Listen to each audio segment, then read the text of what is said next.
ದೊಡ್ಡೇರಿ ಹೊನ್ನೇಶ್ವರ ದೇವಾಲಯದಲ್ಲಿ ದಸರಾ ಕಾರ್ಯಕ್ರಮ.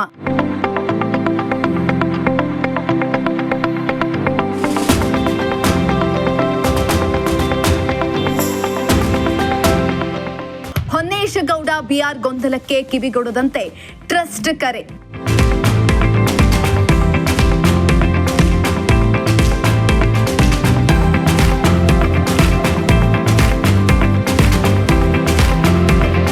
ಮಧುಗಿರಿ ತಾಲೂಕಿನ ದೊಡ್ಡೇರಿ ಹೋಬಳಿಯ ಶ್ರೀ ಹೊನ್ನೇಶ್ವರ ಸ್ವಾಮಿ ಜೀರ್ಣೋದ್ಧಾರ ಟ್ರಸ್ಟ್ ವತಿಯಿಂದ ದೇವಾಲಯದಲ್ಲಿ 3 ದಿನಗಳ ದಸರಾ ಉತ್ಸವ ಕಾರ್ಯಕ್ರಮಗಳನ್ನು ಆಯೋಜಿಸಲಾಗುತ್ತಿದೆ ಎಂದು ಟ್ರಸ್ಟ್ ಅಧ್ಯಕ್ಷ ಮಂಜುನಾಥ್ ಜೆ ಸುದ್ದಿಗೋಷ್ಠಿಯಲ್ಲಿ ತಿಳಿಸಿದರು.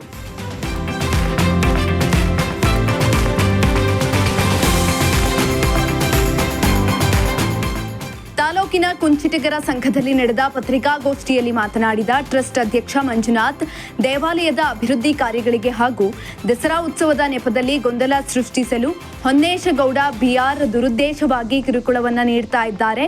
ಅಲ್ಲದೆ ಟ್ರಸ್ಟ್ನ ಹೆಸರಿನಲ್ಲಿ ಆತ ಔಪಚಾರಿಕ ಆಹ್ವಾನ ಪತ್ರಿಕೆ ಮುದ್ರಿಸಿ ಹಂಚಿರುವುದು ಅನಧಿಕೃತ. ಹೀಗಾಗಿ ತಹಸೀಲ್ದಾರ್ ಅವರಿಗೆ ಅಧಿಕೃತವಾಗಿ ಮನವಿ ಸಲ್ಲಿಸಿದ್ದು, ಸಿವಿಲ್ ನ್ಯಾಯಾಲಯದ ಆದೇಶದಂತೆ ದೇವಾಲಯದ ಎಲ್ಲಾ ಕಾರ್ಯಕ್ರಮಗಳನ್ನು ಶ್ರೀ ಹೊನ್ನೇಶ್ವರ ಸ್ವಾಮಿ ಜೀರ್ಣೋದ್ಧಾರ ಸೇವಾ ಟ್ರಸ್ಟ್ ನೇತೃತ್ವದಲ್ಲಿ ನಡೆಯಲಿದೆ ಎಂದರು.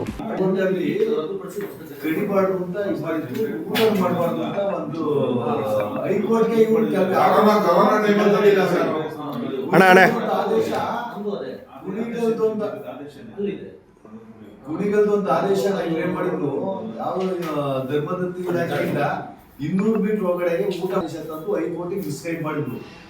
ಹೈಕೋರ್ಟ್ ಕ್ಲೀನಾಗಿ ಪರ್ಸ್ಯೂ ಮಾಡಿ ಆದೇಶನ ಆಕ್ಟ್ ನೋಡಿ ನೀವು ಬರೀ ಕೊಡಬೇಡಿ, ಊಟ ಮಾಡೋದಕ್ಕೆ ಏನು ತೊಂದರೆ ಇಲ್ಲ ಅಂತ ಹೇಳ್ಬಿಟ್ಟು ಆದೇಶ ಇಟ್ಬಾರ್ದು, ಹೊಸದಾಗಿ ರೆಕ್ಟಿಫೈಡ್ ಮಾಡಿದ್ದೇವೆ ಆದೇಶ. ಅಲ್ಲಿ ಆಹಾರ ತಿನ್ಬೋದು, ಬಲಿ ಕೊಡಂಗಿಲ್ಲ ಅಂತ. ದೇವಸ್ಥಾನದಲ್ಲಿ ನಾವು ಬಲಿ ಕೊಡ್ದಂಗೆ ನಾವು ಬೇರೆ ಕಡೆ ಅರೇಂಜ್ ಮಾಡ್ಕೊಂಡಿದ್ದೀವಿ. ದೇವಸ್ಥಾನದ ಬಲಿ ಕೊಡೋದು ಬೇಡ, ಮೌಢ್ಯ ಆಚರಣೆ ಬೇಡ ಅಂತ ಹೇಳ್ಬಿಟ್ಟು ನಾವು ಒಂದು 10 ಗುಂಟೆ ಜಮೀನು ತಗೊಂಡು ಸುಂದಿರಿ ದೇವಸ್ಥಾನದಲ್ಲಿ ಅದೆಲ್ಲ ಕ್ಲೀನಿಂಗ್ ಮಾಡ್ಕೊಂಡು ತಗೊಂಡೋಗಿ ಊಟ ಮಾಡೋದಕ್ಕೆ ವ್ಯವಸ್ಥೆ ಮಾಡಿದ್ವಿ. ದೇವಸ್ಥಾನ ಎಲ್ಲ ಕಿತ್ತು ಅದಕ್ಕೂ ತೊಂದರೆ ಯಜಮಾನರು ದೇವಸ್ಥಾನ ಯಾರು ಕೇಳ್ತೀರ ಏನು ಡೆವಲಪ್ ಮಾಡಬಾರ್ದು ಅಂತ ಅಂತಂದ್ರು. ನಾವು ಯಾವುದಕ್ಕೂ ಅವ್ರಿಗೆ ಇದು ಮಾಡ್ದಂಗೆ ಧಿಕ್ಕರಿಸಿ ಎದುರುಗಳದಲ್ಲೇ ನಾವು ಜನಗಳನ್ನ ಇಟ್ಕೊಂಡು ಜನಗಳು ಸಹಾಯ ಪಡೆದು ಸಂಪ್ರದಾಯ ಇಟ್ಕೊಂಡು ಹಳೆ ದೇವಸ್ಥಾನ ತೆಗೆದು ಇವತ್ತು ಹೊಸ ದೇವಸ್ಥಾನ ನಿರ್ಮಿಸ್ತಾ ಇದ್ದೀವಿ. ಹಾಗೆ ಅಲ್ಲಿಗೆ ದೂರದಿಂದ ಬರ್ತಾರೆ, ನಮಗೆ ಬೆಂಗಳೂರಿಂದ, ಮೈಸೂರಿಂದ, ತಮಿಳುನಾಡಿಂದ ಬರ್ತಾರೆ. ಅವ್ರಿಗೆ ಉಳ್ಕೊಳ್ಳೋ ಜಾಗ ಇಲ್ಲ, ಮಾಡಕ್ಕೂ ನೆಮ್ಮದಿ ಇಲ್ಲ. ಇವರು ಯಜಮಾನಗಳಿಂದ ಈ ದೌರ್ಜನ್ಯ ಎಲ್ಲ ನಾವು ನೀಗಿಸೋಕ್ಕೋಸ್ಕರ ನಾವು ಟ್ರಸ್ಟ್ ಪರ್ಮಿಷನ್ ಮಾಡ್ಕೊಂಡು ಇದರ ವತಿಯಿಂದ ನಾವು ಇವತ್ತು ದೇವಸ್ಥಾನ ಮುಂದುವರ್ಸ್ಕೊಂಡು ಹೋಗೋಕ್ಕೆ ತೀರ್ಮಾನ ಮಟ್ಟಿಗೆ ಬಂದ್ವಿ. ದಸರಾ ಉತ್ಸವಕ್ಕೆ ಪ್ರತಿ ವರ್ಷ ಇವರು ಬಂದು ಅಡ್ಡ ಮಾಡಿಸ್ತಿದ್ರು.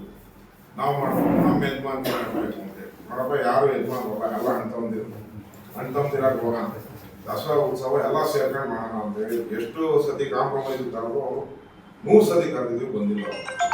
ನಮ್ದೇ ನಡೆಯುವ ಕಾನೂನು ಪ್ರತಿಷ್ಠೆ ತಗೊಂಡು ಅವತ್ತಿನ ನಾವು ತಾತನ ಕಾಲದಿಂದ ಬಂದ್ಬಿಟ್ಟೆ, ಮುಖಾನ ಕಾಲದಿಂದ ಬಂದಿದೆ, ನಾವು ಬಿಡೋದಿಲ್ಲ ಅಂತೇಳಿ ಆ ಪ್ರತಿಷ್ಠೆನೇ ಸಾಧಿಸ್ಕೊಂಡು ಬಂದ್ವಿ. ಅವ್ರು ಜನನೂ ಯೋಚನೆ ಮಾಡಿಲ್ಲ, ದೇವಸ್ಥಾನನೂ ಯೋಚನೆ ಮಾಡಿಲ್ಲ. ಹಾಗಾಗಿ ಇವತ್ತೆಲ್ಲ ಈ ಮಠಕ್ಕೆ ತಗೊಂಡಿದ್ವಿ. ಅದಕ್ಕೆ ನಮಗೆ ತಹಸೀಲ್ದಾರ್ ಸಹಾಯ ಮಾಡಿದ್ದಾರೆ, ASC ಸಾಹೇಬ್ ಸಹಾಯ ಮಾಡಿದ್ದಾರೆ, ಎಲ್ಲ ತಿಳ್ಕೊಂಡಿದ್ದಾರೆ, ಅವ್ರ ಸಬ್ಜೆಕ್ಟ್ ತಿಳ್ಕೊಂಡಿದ್ದಾರೆ.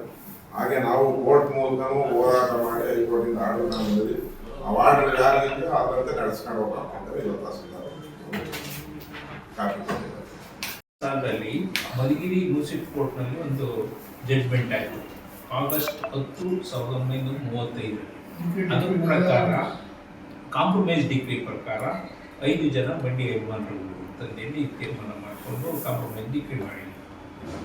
ಆವಾಗ ಮುಳ್ಳೇಗೌಡರು ಅನ್ನೋರು ಬ್ಯಾಡಗೆರೆ ಯಜಮಾನರು, ಅವರು ವಂಶಸ್ಥರು ಆಗಬೇಕು ಅಂತ.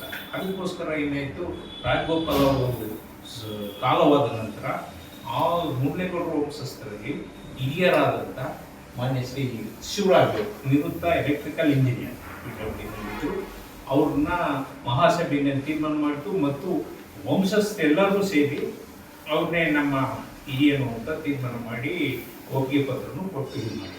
ಈ ಮಧ್ಯದಲ್ಲಿ ಸೆಲ್ಫ್ ಡಿಕ್ಲೇರ್ಡ್ ಯಜಮಾನ ಅಂತ BTS ಕಂಡಕ್ಟರ್ ರಾಜಿ ಆಲಿಯಾಸ್ VR ಗಣೇಶ್ ಕೂಡ ಅವರು ಸರ್ಕಾರ ಮತ್ತು ಕಂದಾಯ ಇಲಾಖೆ ಎಲ್ಲ ತಪ್ಪು ಮಾಹಿತಿ ಕೊಟ್ಟು ನಾನೇ ಯಜಮಾನ ಅಂತ ಹೇಳಿ ಎಲ್ಲ ತಪ್ಪು ಮಾಹಿತಿಯಿಂದ ಜಿಲ್ಲಾಡಳಿತನ ತಪ್ಪು ದಾರಿಗೆ ತಗೊಂಡಿದ್ದಾರೆ. ಇನ್ನು ಭಕ್ತಾದಿಗಳು ಯಾವುದೇ ಗೊಂದಲಕ್ಕೀಡಾಗದೆ ನಿಜವಾದ ಟ್ರಸ್ಟ್ ವತಿಯಿಂದ ನಡೆಯುವ ಧಾರ್ಮಿಕ ಕಾರ್ಯಕ್ರಮಗಳಲ್ಲಿ ಪಾಲ್ಗೊಂಡು ಈ ದಸರಾ ಉತ್ಸವವನ್ನ ಶ್ರದ್ಧಾಪೂರ್ವಕವಾಗಿ ಯಶಸ್ವಿಗೊಳಿಸೋಣ ಎಂದರು. ಈ ವೇಳೆ ಟ್ರಸ್ಟ್ ಪದಾಧಿಕಾರಿಗಳಾದ BV Shivaraju, K Sridhar, K Manjunath, Kariyanna B, Shivaramu, Jagadish Babu, Deepak Honnavar ಸೇರಿದಂತೆ ಹಲವರು ಹಾಜರಿದ್ದರು. ಸಿರಾಜ್ ಅಹಮದ್, ಪ್ರಜಾಶಕ್ತಿ TV, ಮಧುಗಿರಿ.